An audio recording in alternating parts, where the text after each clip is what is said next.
que isso é o delay. Ah, delay, tá. É.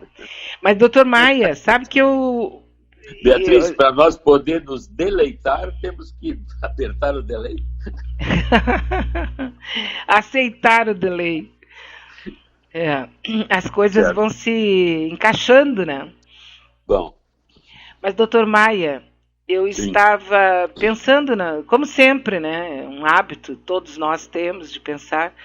E eu estava pensando numa máxima, que é uma máxima de Jesus, que diz: ama a teu próximo como a ti mesmo. E daí me bateu assim, como dizia minha avó, me bateu a passarinha, né? Essa parte que eu acho que é a parte que a gente está dançando na história. Amar a si mesmo. Essa, Beatriz, é a máxima cristã mais profunda e que expressa basicamente todo o espírito da religiosidade cristã, né? Sim. Só que aí entra o aspecto esse, vamos dizer assim, paradoxal, porque aí eu posso dizer assim, ama a ti mesmo e depois ama o outro como tu te amas.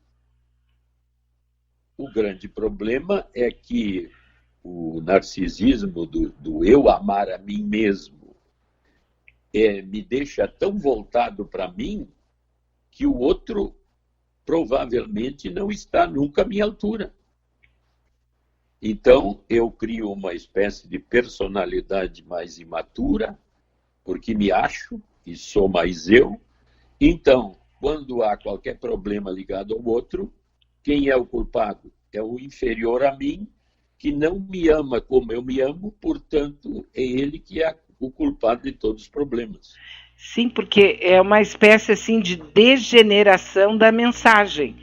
Porque, na verdade, a pessoa ama uma figura que ela idealiza como sendo ela. Exatamente, porque até no mito de Narciso, né, que a gente lembra sempre, o Narciso, ao se olhar no espelho da fonte, olhar na fonte límpida, enxerga aquela beleza maravilhosa que é ele, e no mito o que acontece? Ele se afoga ao ficar olhando para si mesmo. E as musas que o chamam, Narciso, vem viver para a vida, vem para o mundo, viram ecos, e ele fica deslumbrado com a sua própria beleza e acaba morrendo afogado. E aí entra aquela outra coisa mais interessante, que por que a fonte que Narciso se olhava, que é o espelho dele, fica salgada? Porque a própria fonte, ao se ver nos olhos de Narciso, se deslumbrava com a sua beleza fantástica. E aí, quando Narciso morre, ela perde também o espelho. Olha que paradoxos, né? Pois é. Só que no nosso emocional, a gente não consegue ver esse momento que é o momento limite, onde tu te idealiza, te considera superior, te considera melhor, perfeito, e aí tu olha todo o teu negativo fixado no outro. E aí é que entra isso que nós estamos falando, porque no momento que nos ouve falando assim, a pessoa pode se dar conta de como ela é narcísica no sentido de eu sou, eu que penso, eu sou mais eu, o outro é menos do que eu. Ao se dar conta disso, a gente começa a se aproximar da frase que tu começou a colocar. Ama teu próximo como a ti mesmo. Divide esse amor. E tu vê que então tu falou no capitalismo, é narcísico. Quanto mais eu tenho, mais eu quero. Uhum. Eu não amo aquele que não tem, porque ele é que me tira o que eu já tenho. Então tu vê que é dentro da pessoa que isso funciona dessa forma. Né? Sim, e por isso que dá tão certo.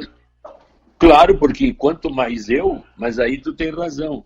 O Volcker morreu, ele morreu afogado nas ideias dele e não levou nada. Nada. E talvez seja esse insight que a gente precisa, né? Permanentemente, ao tomar uma decisão, perguntar: bom, mas e de fato mesmo, essencialmente, isso vai me dar o quê? Vai me dar um bem material, vai me dar um prazer ali imediato, mas nada do que isso, né? Isso, essa pergunta que tu fez é importante. Como é que eu posso, vamos dizer assim, na hora de uma decisão importante, não só para mim, mas também para os outros, fazer a pergunta assim: antes de mim, quem também vai ficar prejudicado com o que eu vou fazer agora? Essa pergunta tem uma importância enorme, porque nesse momento eu começo a trilhar o caminho do ama o outro como a ti mesmo, né? Eu acho que essa afirmação é que me deixou assim meio como a ti mesmo, mas será que a gente se ama de verdade ou a gente está amando uma figura que foi criada como sendo a gente, por nós mesmos? Aí entra outra coisa muito importante que a gente já falou. Nós somos pessoas que, quando nascemos, somos considerados, de certa forma, uma tábua rasa. Por isso, a importância tão grande do amor da mãe e do amor do pai, e principalmente do amor do pai pela mãe e da mãe pelo pai, e a estabilidade da família nos níveis de afetividade deles consigo mesmos. Porque é essa base que vai nos dar esse narcisismo suficiente para que eu me ame, para que eu fique um indivíduo que goste de mim porque vejo que os outros gostam de mim. E esse narcisismo, ele é positivo porque me dá uma identidade, uma personalidade. Mas se ela for muito forte, eu continuo sendo, então, principal e não vejo o outro como igual a mim. Daí a necessidade, então, do narcisismo inicial, eu usá-lo para ter uma visão de mim boa, que eu me ame, mas que eu divida esse amor com o outro. Esse é o ponto difícil. Pois é, e olha como as coisas são interessantes, né? Ontem o presidente de 57 milhões de brasileiros que votaram nele, ao se referir à menina Greta Thunberg, chamou-a de pirralha. Por que dão atenção para essa pirralha? Né? Depois o Rego lá do Bolsonaro, disse que ele não estava criticando, ele não ofendeu.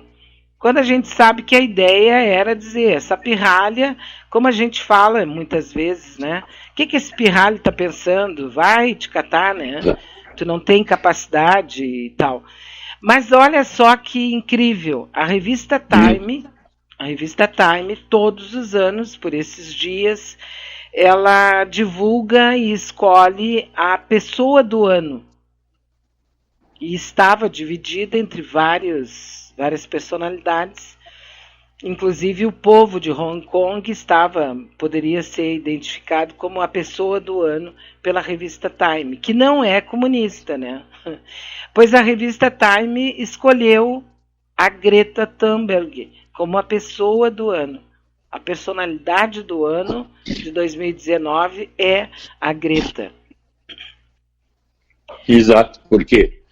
Porque é uma pessoa que realmente está chamando a atenção, apesar dela ser considerada assim do espectro autista, a gente chama esses seres assim avançados de savant, a síndrome de savant, porque tem uma sabedoria focada numa linha determinada. Então, pessoas excepcionais num sentido e em outros até tem certas deficiências. Mas ela chama atenção para esses eventos que a gente está vendo. Se a gente se deslocar aqui no Brasil, não tem dúvida que as posições ambíguas do governo em relação à Amazônia determinaram essa invasão cada vez maior às terras amazônicas, onde tem árvores gigantescas, os madeireiros estão interessados, os traficantes estão interessados, os grileiros estão interessados, os mineradores estão interessados, são terras virgens que numa dessas invasões eu vi que eles já entraram em trilhas destrutivas, assim, de talvez um quilômetro de largura, e 1.200 quilômetros em terras indígenas. Quer dizer, eles estão indo na direção da massa. E a riqueza, no sentido econômico que isso traz, ultrapassa tudo. Então, essa menina, na realidade, é uma atrapalhona, né? Para o sistema, com certeza, né?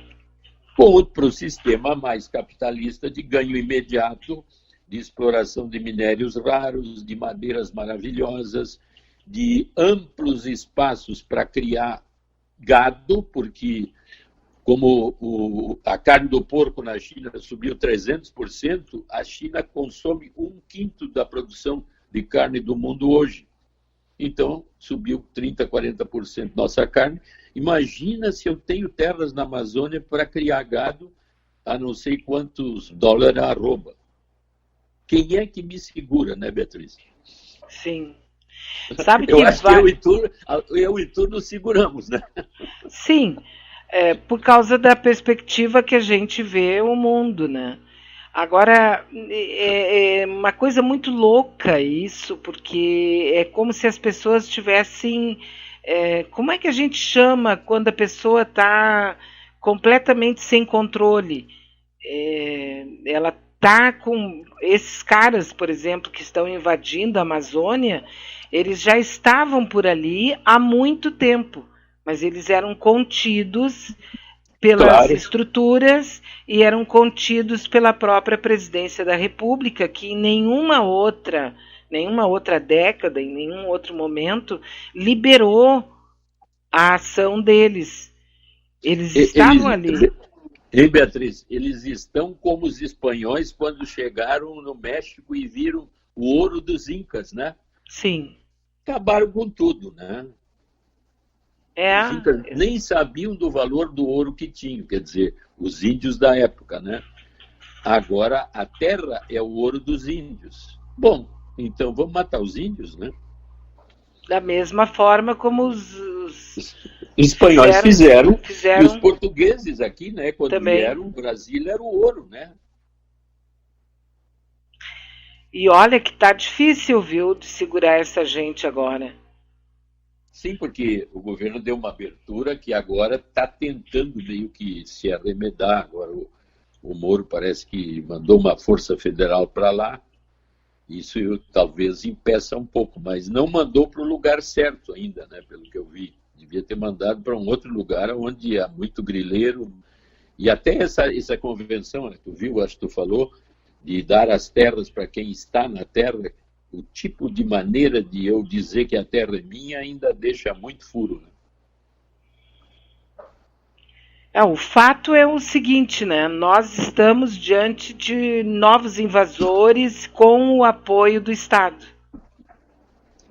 Em busca disso que nós estávamos falando disso, a riqueza, quer dizer, se a ganância, o egoísmo e a vontade de enriquecer, abrindo fronteiras novas, fecha completamente essa possibilidade aí do ama o teu próximo como a ti mesmo, porque tu vê na linha ambiental, eu tenho que amar os animais como a mim mesmo também, né?